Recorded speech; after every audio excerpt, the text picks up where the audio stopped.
Monsieur les deux intervenants qui sont à Bruxelles. Bonjour à tous. Je vous remercie de votre présence présentielle et sur les réseaux qui se sont associés au Consulat général du Portugal à Bordeaux dans l'organisation de cette conférence. L'Europe partagée, qui s'inscrit dans les commémorations de la fête de l'Europe, ici à Bordeaux, et signale aussi la présidence portugaise du Conseil de l'Union européenne.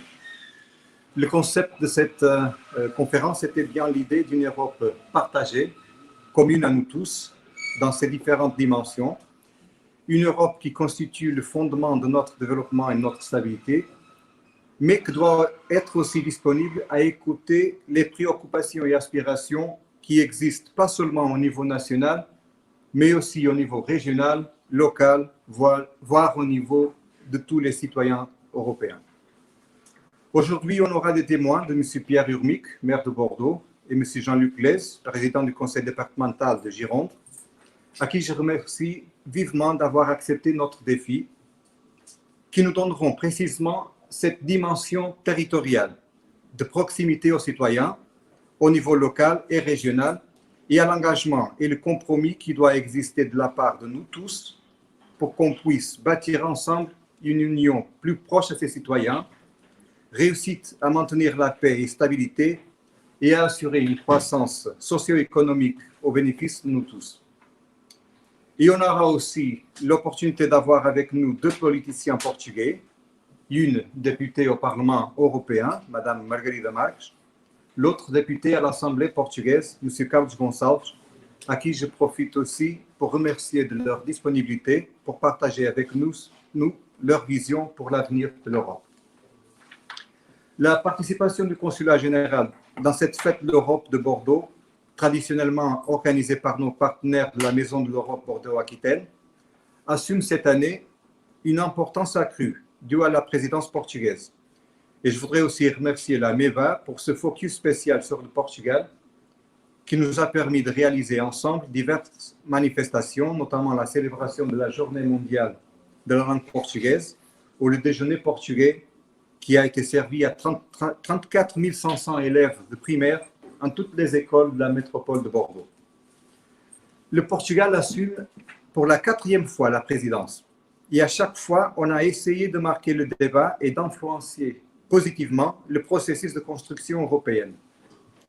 Il faut rappeler qu'en 1992, le traité qui a établi l'Union européenne a été signé pendant la première présidence portugaise. La suivante, en 2000, a lancé la stratégie de Lisbonne pour l'économie de la connaissance et la croissance durable. Finalement, en 2007, il nous fallait relancer l'UE après l'échec de la Convention. Et l'actuel traité de Lisbonne a finalement vu le jour après des longues discussions modérées par la présidence portugaise. Au long des dernières années, on a vu une croissance progressive de sentiments anti-eurosceptiques dans quelques-uns de nos membres, alimenté surtout par un scepticisme de la part des peuples, des gens normaux, qui regardent Bruxelles et Francfort, où se trouve la Banque centrale européenne, de plus en plus comme des entités bureaucratiques déconnectées des personnes, avec plus de préoccupations financières que sociales. Alors le Portugal s'est dit que la priorité de sa présidence devrait être le social, de remettre les personnes au centre du projet européen et de relancer ce principe qui est aujourd'hui un peu oublié de la solidarité entre les États membres pour que l'Europe puisse être cet espace de croissance commune ayant comme objectif central le développement socio-économique de ses citoyens. Voici les objectifs du premier sommet social de l'Union européenne qui s'est tenu à Porto au début du mois de mai. Il est essentiel de renforcer la résilience de l'Europe et la confiance des citoyens dans le modèle social européen, en favorisant une union reposant sur les valeurs communes de solidarité, de convergence et de cohésion. Une union capable d'agir de manière coordonnée pour sortir de la crise. On a finalement un nouveau cadre financier pluriannuel, approuvé toujours pendant la présidence de l'Allemagne, et on prépare la facilité pour la reprise et la résilience, essentielle pour sortir de la crise provoquée par la pandémie et pour poser les bases pour une croissance durable et pour la création d'emplois. Pour réussir dans ces objectifs, Il faut placer l'Union en tête de l'action pour le climat, augmenter la capacité d'adaptation aux effets de changement climatique et faciliter la transition vers une économie compétitive et neutre en carbone et stimuler la croissance durable, l'économie circulaire, les économies vertes et bleues, notamment en protégeant nos océans, ainsi que l'innovation et la sécurité énergétique. Il nous faut donc approuver la première loi européenne sur le climat pour faire de l'Europe le premier continent neutre en carbone à l'horizon 2050 et garantir l'engagement commun de réduire d'au moins 55% par rapport à 90 les émissions de CO2 d'ici à 2030. Il nous faut un pacte vert pour l'Europe en vue d'une reprise économique durable et c'est bien une des priorités de notre présidence, très cohérent avec la stratégie de Lisbonne de 2000. Finalement, on a aussi comme objectif d'accélérer la transition numérique et favoriser des nouvelles solutions et stratégies numériques pour la transition verte dans les domaines de la santé, de la recherche, de l'innovation, de la propriété industrielle, de la justice et de la mobilité. L'Europe doit rester à l'avant-garde de la recherche, de la science et des nouvelles technologies. C'est la seule façon de se maintenir compétitif, d'assurer la qualité de vie de ses citoyens et de s'affirmer dans un monde à chaque jour plus complexe. Bref, voilà l'explication de la devise de la présidence portugaise, le temps d'agir pour une reprise juste, verte et numérique. Je vous remercie encore une fois et j'espère que cette initiative du Consulat général du Portugal sert à vous donner de nouveaux espoirs sur notre futur en commun au sein de notre Europe. Je laisse la parole à nos invités. D'abord, Monsieur le maire de Bordeaux, Pierre Urmic, et après Monsieur Jean-Luc Lez, président du conseil départemental de la Gironde, que pour des raisons d'agenda ont dû enregistrer leur contribution à ce débat. Merci. Madame la députée européenne Margarida Marques, Monsieur le député du Portugal Carlos Gonçalves, Monsieur le consul général du Portugal à Bordeaux, Mesdames et Messieurs, je voudrais tout d'abord, Monsieur le consul, vous adresser mes plus vifs remerciements. Sans votre soutien, votre aide et vos propositions, nous n'aurions pu donner à la fête de l'Europe tout le retentissement affiché aujourd'hui.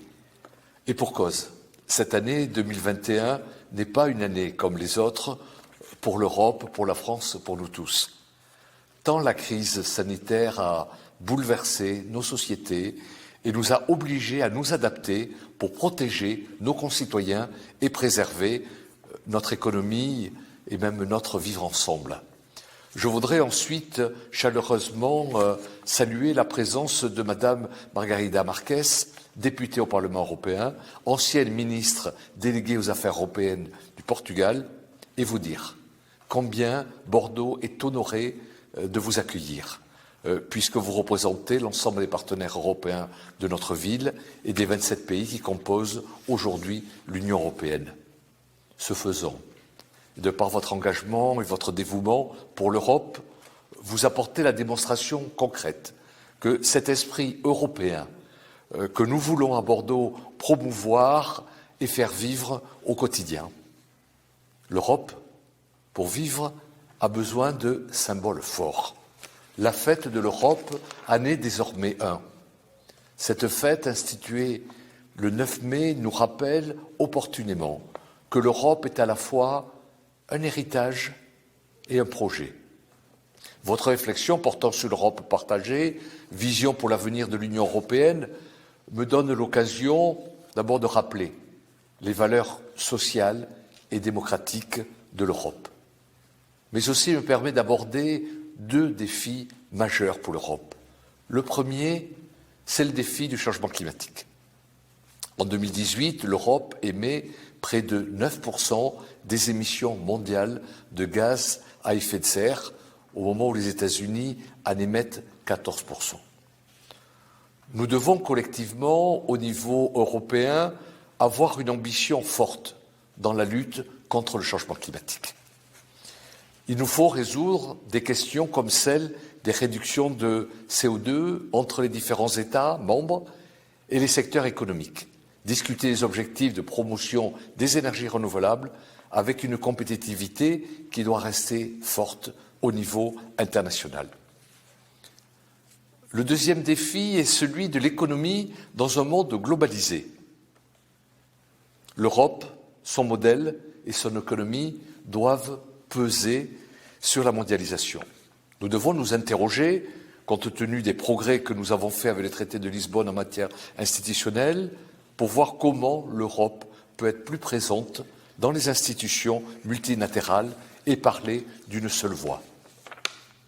Dans ce contexte que j'évoquais de crise sanitaire, la proposition de la Commission européenne d'un plan de relance est un bel exemple d'unité.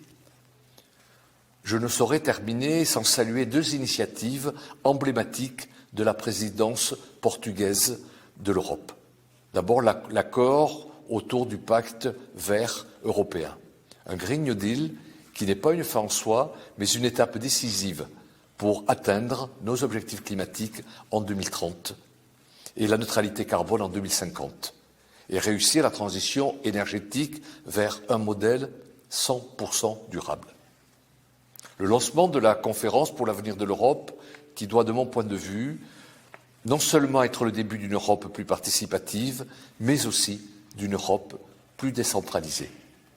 À Bordeaux, nous serons au rendez-vous et nous proposerons notamment une semaine sur le futur de l'Europe en octobre 2021, où seront réunis associations, étudiants et étudiantes, chercheurs et chercheuses, représentants politiques, citoyennes et citoyens de tout le territoire métropolitain pour échanger, débattre, notamment autour de trois thématiques: citoyenneté, écologie, économie européenne.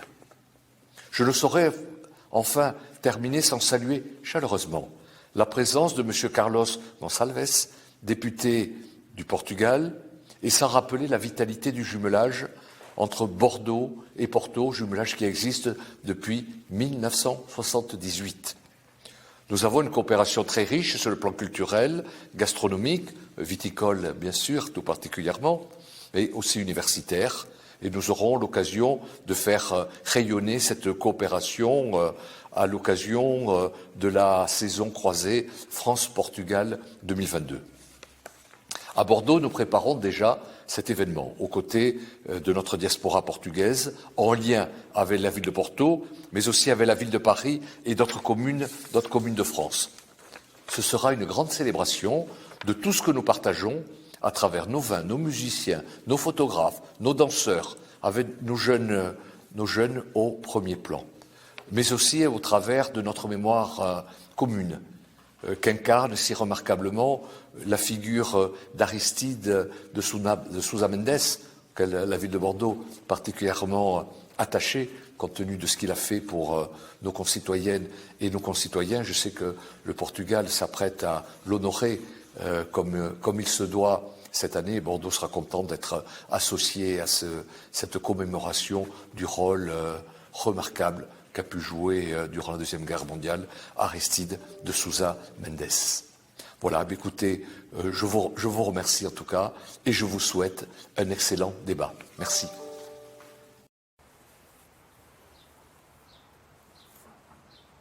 Bonjour à toutes et à tous. Avant toute chose, je souhaiterais remercier chaleureusement Monsieur Mario Gomes, consul général du Portugal à Bordeaux, de son invitation à exprimer ma vision de l'avenir de l'Union européenne. Cette institution qui peut parfois paraître éloignée pour nos concitoyens, pourtant nous la vivons tous les jours. En tant que président du département, je peux vous dire combien l'Europe finance des actions concrètes dans toute la Gironde. Si la crise sanitaire qui nous a toutes et tous touchés nous a montré l'utilité des institutions européennes, c'est aussi l'occasion de nous questionner sur l'avenir de ces institutions. L'Union européenne, comme toute organisation de cette ampleur, n'est bien sûr pas parfaite. Le fonctionnement de ces institutions peut et doit être amélioré. C'est l'objectif de votre conférence d'aujourd'hui. Et vos deux orateurs, Madame Margarida Marquez et Monsieur Carlos Goncalves, nous apporteront des éléments de réponse. Voici pour ma part quelques réflexions que je souhaite partager avec vous. Notre avenir d'abord passera par une Europe plus solidaire. Une Europe plus solidaire notamment pour l'accueil des migrants. Une Europe plus solidaire aussi pour lutter contre la pauvreté et soutenir les plus fragiles. Une Europe qui favorise l'accès aux droits. En réponse à la crise sanitaire, l'Europe a su être très réactive et se mobiliser très rapidement via deux principaux volets. Tout d'abord, le Coronavirus Response Investment Initiative. Le département de la Gironde s'en saisit notamment pour financer des actions en soutien aux acteurs de la culture et des achats de protection individuelle. Ensuite, le plan de relance européen. Une mobilisation historique des 27 États pour soutenir des actions en réponse directe à la crise. Le département de la Gironde va s'en saisir via React EU pour accompagner des projets de solidarité. D'abord, l'achat d'outils numériques pour lutter contre le décrochage scolaire des enfants de l'aide sociale à l'enfance. Ensuite, des actions de rénovation énergétique des établissements de santé. Le Vaccibus départemental qui a circulé dans toute la Gironde pour diffuser les vaccinations ou des actions de soutien au secteur du tourisme et de la culture. Autre volet, la santé. Si la question de la santé reste du ressort des États membres, les initiatives prises au niveau européen prouvent l'intérêt de les aborder à cette échelle, comme l'illustre justement l'achat des vaccins. Deuxième volet, notre avenir passera par une Europe plus résiliente. Nous subissons chaque année les conséquences du changement climatique. Les États seuls ne pourront répondre efficacement à cette crise. Nous avons besoin de l'Europe pour agir ensemble. Le Green Deal est une occasion unique pour l'Europe de transformer les défis climatiques et environnementaux en chances à saisir. C'est également l'occasion de garantir une transition juste et inclusive pour tous, de garantir un partage des ressources naturelles. Cette feuille de route va irriguer toutes les politiques européennes jusque dans ces territoires. Les fonds européens financeront ainsi des actions concrètes au plus proche des citoyens, la mobilité durable, la rénovation énergétique des bâtiments publics, la production d'énergie renouvelable, pour ne citer que quelques exemples. Le département, à travers des actions financées par l'Union européenne, agit en ce sens. Citons le projet MAC-Eau qui a permis de travailler sur la consommation de la ressource en eau et la protection des nappes profondes. Ou encore le projet Basa Jaune qui permet de tester sur le collège du Pian-Médoc des innovations techniques de construction bois en lien avec une gestion durable des forêts de pins maritimes. Une Europe partagée, c'est aussi une Europe qui partage ses ressources alimentaires, une Europe qui doit prendre soin de ses agriculteurs pour la qualité de leur production et les aider à faire face aux crises, notamment climatiques. Troisième point, notre avenir passera par une Europe plus proche des citoyennes, des citoyens, des territoires. La notion de citoyenneté européenne. Qu'est-ce qu'être citoyen d'Europe en 2021 ? Quelle vision les jeunes ont-ils de l'Europe ? Le département de la Gironde s'est saisi depuis longtemps de cette question, par exemple au travers du concours Citoyenneté européenne, en partenariat avec France Liberté depuis 18 ans, dans les collèges girondins. Sur la programmation 2021-2027, la Commission européenne a proposé que les territoires gèrent eux-mêmes des enveloppes de fonds européens FEDER pour accompagner les projets de développement au plus près du terrain. La région Nouvelle-Aquitaine va ainsi contractualiser directement avec eux, territoires ruraux et agglomérations, au titre de l'objectif stratégique 5 du programme régional FEDER-FSE, une Europe plus proche des citoyens, et du programme LEADER. Le département de la Gironde sera en appui des territoires pour les accompagnements, notamment pour aider à l'ingénierie de projets européens. Enfin, une Europe plus proche des territoires, c'est pour moi sortir des politiques descendantes pour partir des expérimentations qui fonctionnent sur le terrain et les généraliser. À l'image de D2C, pourquoi ne pas reproduire au Portugal, en Grèce ou ailleurs, cette action qui met en lien les besoins des entreprises avec l'insertion. La force de l'Europe, c'est de pouvoir agir à la fois sur le local et le global. C'est à ces deux niveaux que nous devons relever les défis qui se présentent à nous. C'est de cette Europe de l'innovation qui accompagne les expérimentations locales dont nous avons besoin. Après ces quelques mots, il ne me reste qu'à vous remercier une nouvelle fois de cette invitation et à vous souhaiter des échanges fructueux pour penser ensemble l'avenir de notre bien commun qu'est l'Europe.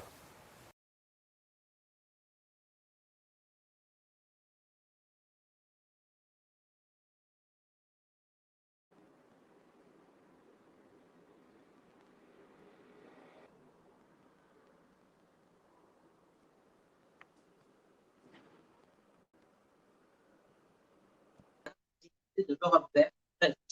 Reprenons. Merci.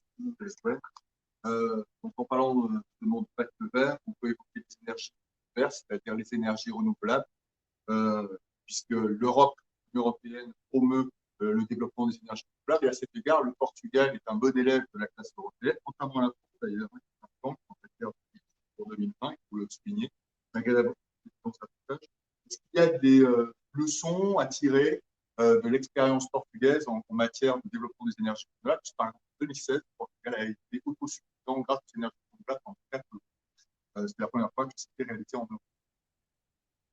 Europe.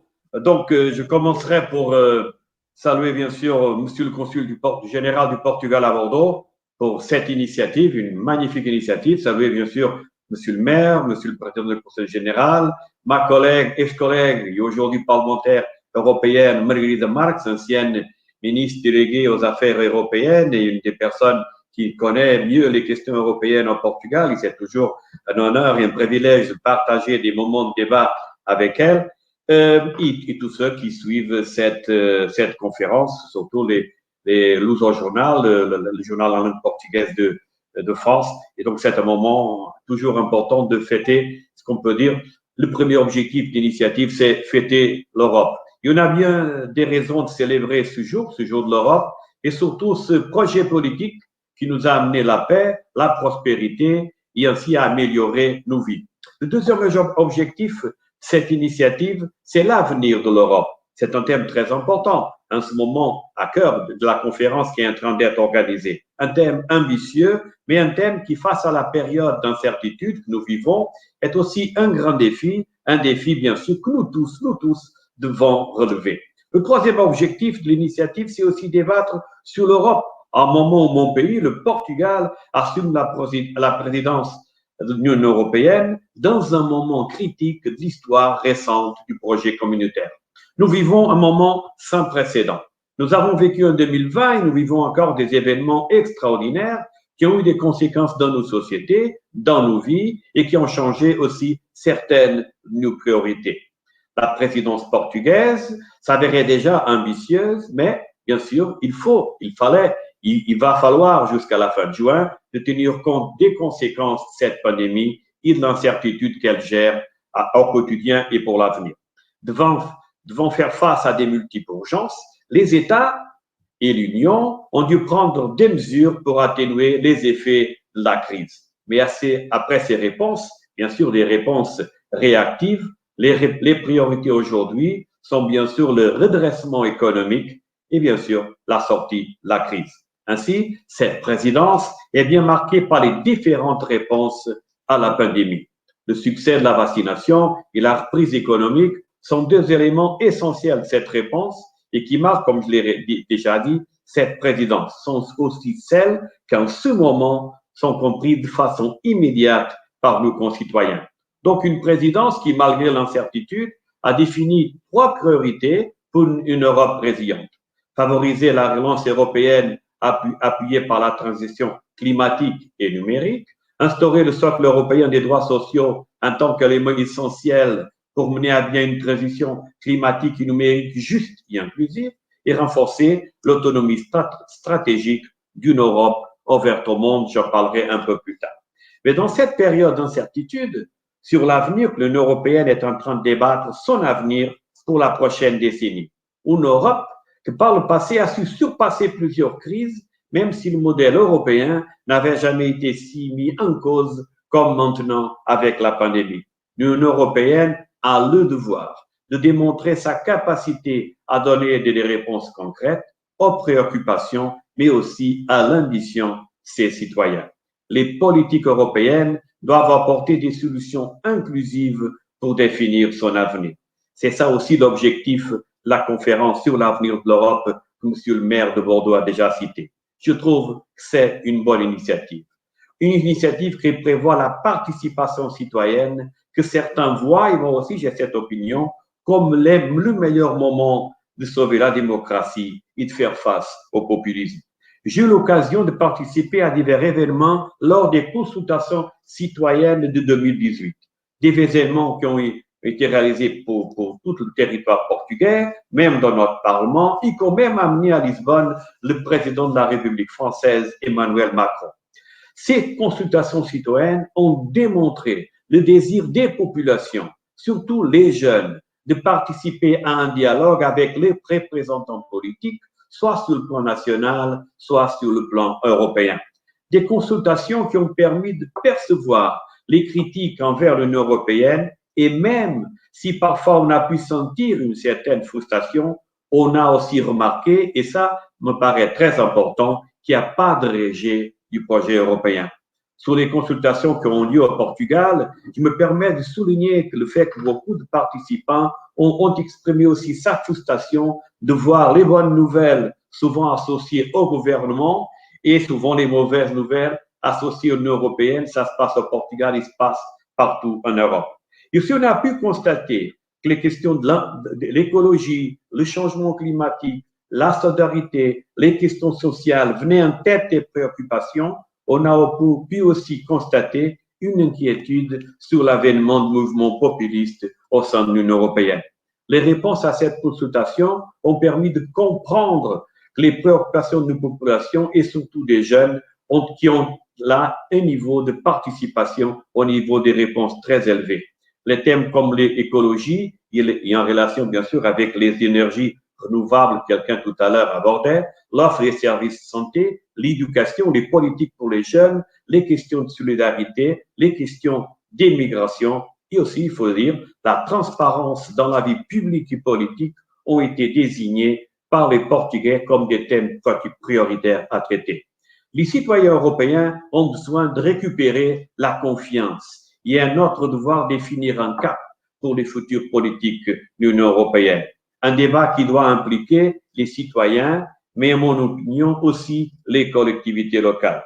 Il faut essayer de rapprocher l'Europe, sa population, et ces consultations citoyennes ont été importantes et avec la nouvelle conférence et nouvelles mesures, elles vont aussi être importantes. Souvent, les institutions européennes sont accusées d'être déconnectées des préoccupations de la population. Pour ça, il faut bien sûr impliquer le citoyen, l'inviter à avoir un rôle actif. C'est, à mon opinion, le chemin à emprunter. Et la conférence sur l'avenir de l'Europe est un bon chemin que nous devons emprunter, mais un parcours que nous devons parcourir ensemble. L'Union européenne doit avoir la capacité de répondre à l'ambition de ses citoyens. Comme je l'ai souligné auparavant, les politiques européennes doivent apporter des solutions inclusives et on doit l'objectif de concrétiser la transition écologique et digitale déjà citée, renforcer la résilience européenne, son contrat social et doit aussi bien sûr garantir la compétitivité de son industrie. L'Union européenne doit avoir comme priorité aussi la lutte contre les inégalités et s'assurer que son économie est juste et durable, innovatrice et compétitive. Un thème très important, la défense des valeurs fondamentales, l'état de droit, la démocratie, sont aujourd'hui aussi une grande priorité. L'investissement dans l'innovation. Et pour revenir à la présidence portugaise, elle a dû faire, comme je l'ai dit, la gestion de la crise, en conséquence de la pandémie. Mais une attention particulière au secteur économique plus touché. Et pour le Portugal, un des secteurs plus touchés, aussi dans votre Gironde, ça doit être un peu pareil, le tourisme et la nécessité d'avoir une relance du tourisme. C'est pour ça que les nouvelles qui nous arrivent du certificat digital du Covid sont très importantes pour ce secteur et sont très importantes pour nos économies.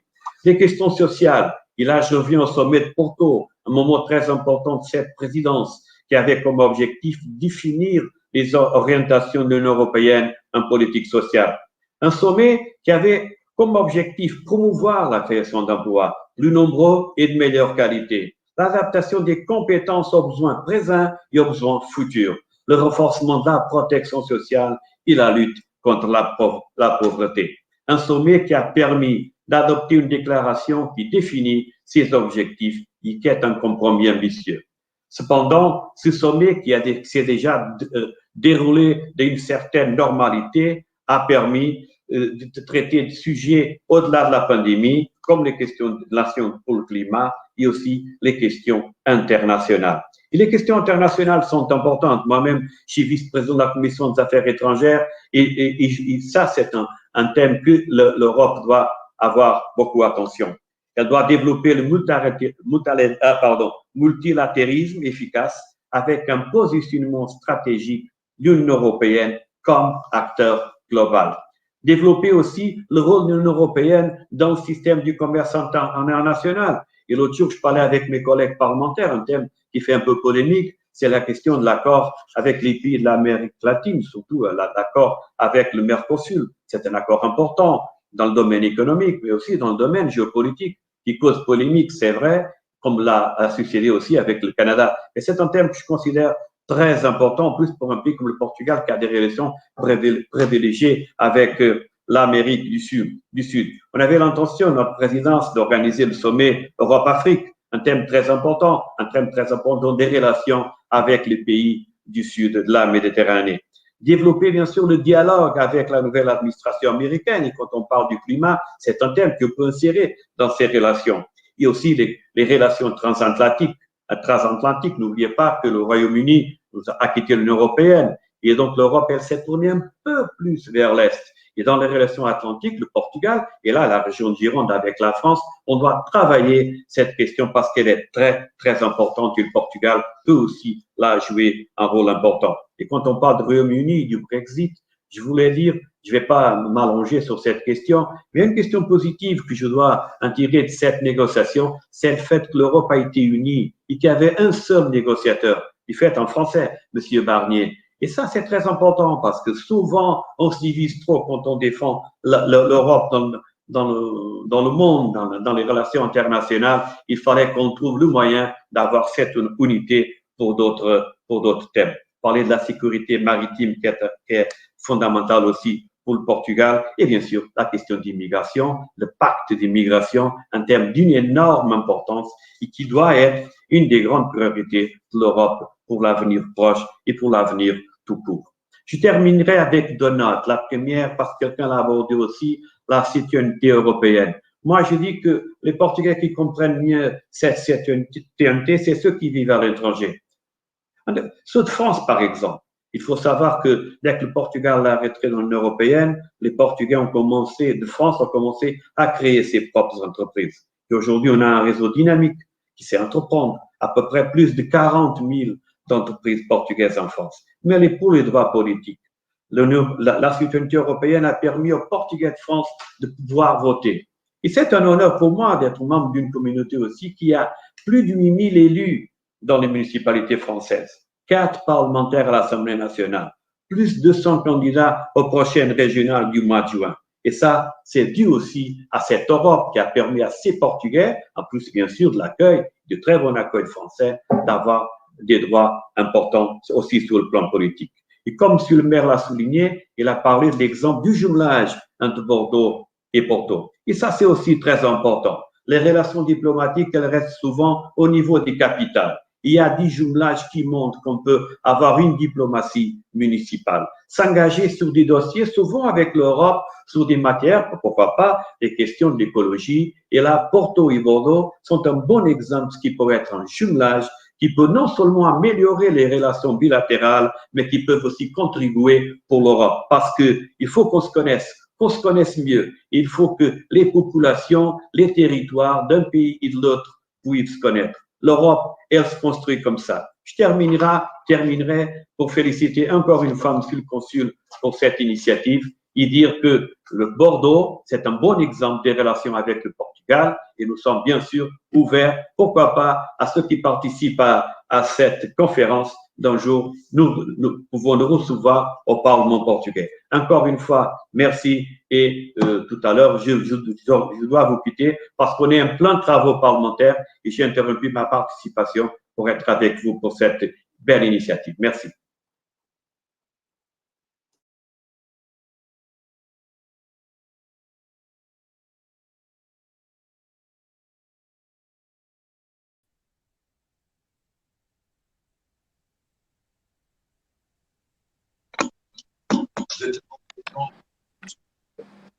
Alors bonjour, j'ai compris que c'est maintenant moi mon tour parce que je n'entendais pas, j'entendais très bien mon collègue Carlos, mais non, mais pas maintenant pour passer la parole. D'abord aussi, je voulais féliciter le consul général portugais d'avoir organisé cette initiative. Donc, je le connais depuis longtemps. Je connais bien son travail dans d'autres institutions et donc je comprends bien comment il a eu cette initiative d'organiser et pourquoi d'organiser cette conférence. Et organiser cette conférence dans un moment où le Portugal assume la présidence de l'Union européenne. D'ailleurs, j'imagine que vous n'êtes pas au courant, mais si vous regardez Monsieur le Consul général, vous pouvez bien voir qu'il commémore la présidence portugaise de l'Union européenne. Et j'aimerais aussi féliciter mon ex-collègue Carlos Gonçalves et aussi Monsieur le maire. Merci pour vos mots. Je pense qu'effectivement, vous avez bien mis l'accent sur l'intérêt et l'importance des régions, des municipalités dans l'Union européenne. Moi-même, j'ai un podcast que je fais sortir toutes les semaines et vendredi dernier, j'ai fait un podcast sur une élue à la mairie de Lisbonne qui est chargée de la culture, justement pour débattre l'Europe, les implications de cette crise au niveau des municipalités, l'impact auprès de la culture, du secteur de la culture, des initiatives culturelles, des groupes culturels. Et c'est un débat qui m'intéresse beaucoup. Et donc, c'est pourquoi ce que j'ai pu entendre de votre présentation, j'ai trouvé que c'est vraiment très intéressant et ce débat doit se faire. Je pense que nous sommes tous d'accord que l'Europe doit être plus proche des citoyens, doit être plus solidaire, doit être plus mobilisée pour assurer, pour développer la cohésion et surtout être impliquée dans le développement socio-économique. Mais nous voulons des sociétés qui soient des sociétés égalitaires, c'est-à-dire des sociétés où tous les citoyens ont accès aux mêmes droits. Les droits existants sont des droits pour tous les citoyens et aussi des sociétés qui respectent l'environnement et qui soient impliquées pour atteindre les objectifs du traité de l'accord de Paris. Et donc, je pense que c'est ici, dans ce contexte de préoccupation, que l'Union européenne peut ancrer ses priorités.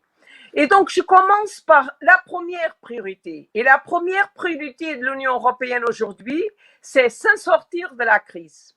Et quand je dis donner une réponse à la crise, je veux dire donner une réponse à la crise du point de vue de la santé, de la protection des citoyens, du processus de vaccination, mais aussi de se préparer pour des futures situations pareilles, notamment investir davantage dans ensemble avec tous les États membres, les institutions de recherche, investir dans la recherche dans le domaine de la santé, ainsi que, je ne me rappelle pas du mot en français, de stockpile, c'est-à-dire la possibilité d'avoir un stock de médicaments qui puisse effectivement être utilisé dans des moments de crise comme nous avons vécu aujourd'hui. Donc, pour la réponse à la crise, la première dimension, c'est la santé. La deuxième dimension, c'est la récupération économique. Donc, toutes les économies européennes ont été confrontées par cette crise.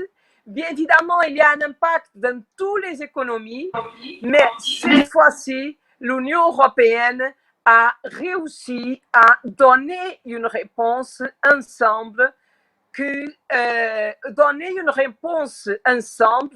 qui puisse effectivement répondre aux enjeux européens. Et pour la première fois, l'Union européenne va au marché financier pour créer un fonds qui après sera distribué par tous les États membres pour que les États membres soient en mesure du renouvellement de la relance économique. Et ça, c'est très important. Mais ce n'est pas une relance économique pour faire exactement ce qu'on faisait avant. Il faut inclure dans cette relance économique les priorités qui sont les priorités de l'Union européenne. Et je parle du social, je parle du climat, je parle de la transition digitale, je parle de ces domaines où l'Union européenne doit agir. Parce que nous parlons très facilement de la transition digitale. C'est un défi pour les entreprises, c'est un défi pour les citoyens. nous ne pouvons pas créer des conditions pour avoir de nouvelles inégalités. Parce que nous ne pouvons pas créer des nouvelles inégalités générationnelles, des générations, des jeunes qui dominent très bien le digital, les moins jeunes qui n'ont pas les mêmes compétences. Donc, il faut agir pour promouvoir des compétences auprès des citoyens, mais aussi, il faut que les entreprises puissent bénéficier des soutiens pour faire cette transition digitale et les plans de relance, le fonds européen dont je vous ai parlé, le Next Generation EU, c'est exactement le fonds qui peut soutenir ce défi. J'ai parlé aussi sur la question du climat. Nous connaissons bien, et je ne vais pas les répéter parce que les intervenants précédents l'ont déjà dit, nous avons des grandes ambitions en matière de climat. Nous savons qu'aucun État membre peut agir seul pour répondre aux besoins du climat. Il nous faut effectivement un travail ensemble à l'intérieur de l'Union européenne et entre l'Union européenne et les autres régions du monde pour faire face au changement climatique. Mais je vous ai parlé aussi du défi social. Et le défi social, c'est un défi important parce que nous savons, c'est toujours un défi important, bien évidemment, mais nous savons que soit la transition climatique, soit la transition digitale peuvent créer un impact auprès des citoyens et des divergences sociales. C'est pourquoi il faut agir dans le domaine du social et c'est pourquoi la présidence portugaise a choisi le social comme la priorité des priorités de la présidence portugaise. Et là aussi, il faut agir. Mais nous connaissons bien l'impact de cette crise dans l'Union européenne. Les chaînes de valeur stratégiques, la difficulté que l'Union européenne a eue au début de cette crise, les questions, les réponses que l'Union européenne a données, des réponses nécessaires, comme par exemple des aides d'État aux entreprises. Et donc, il faut remettre le marché intérieur à bien fonctionner dans une condition équitable entre tous les États membres. Et donc, ça sont les défis les plus importants de l'Union européenne. Mais il y a encore un défi que j'aimerais ajouter.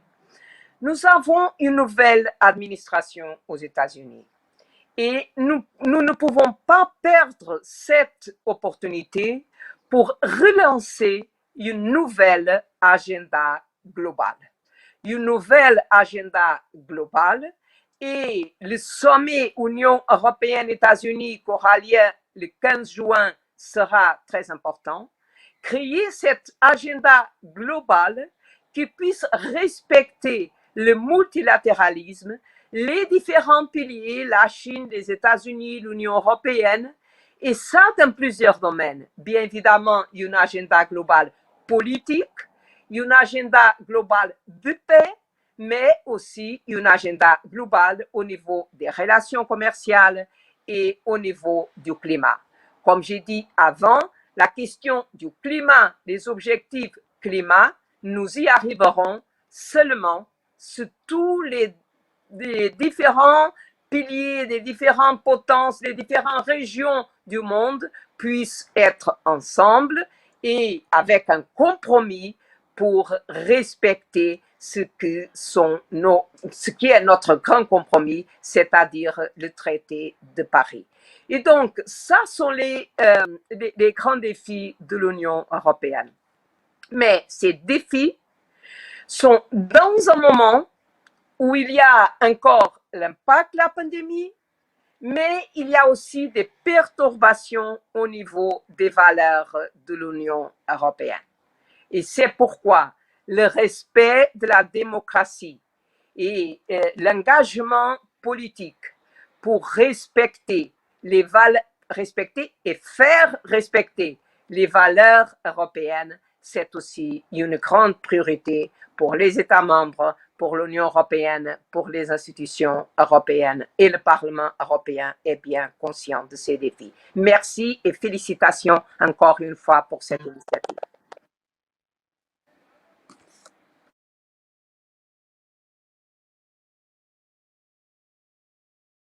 européenne et le Parlement européen est bien conscient de ces défis. Merci et félicitations encore une fois pour cette rencontre.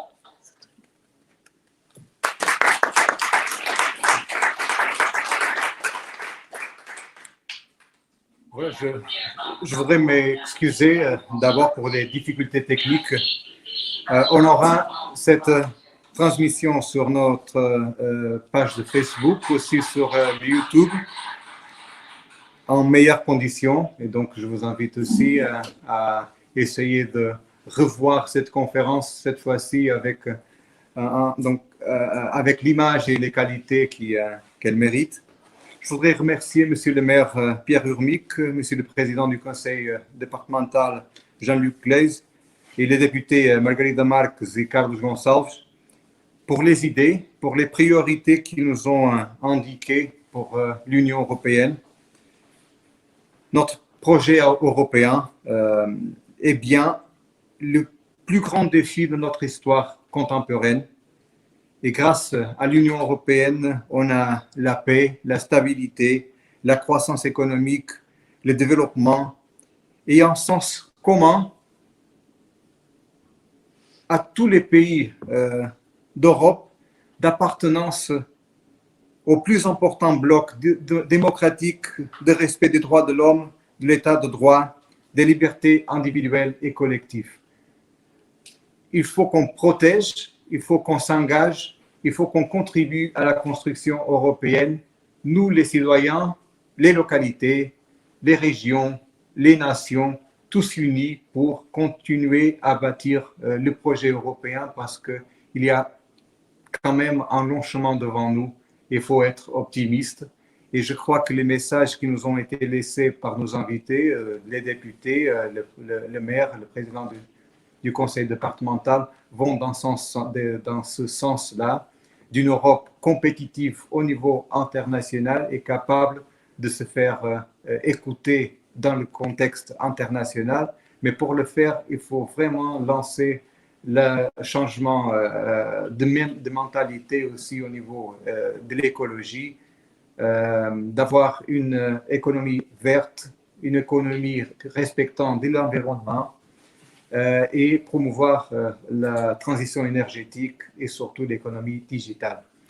Je voudrais remercier une fois en plus à tous qui nous ont accompagnés aussi sur les réseaux sociaux et à nos invités. Merci beaucoup. J'espère que c'était un débat utile à tout le monde. Merci.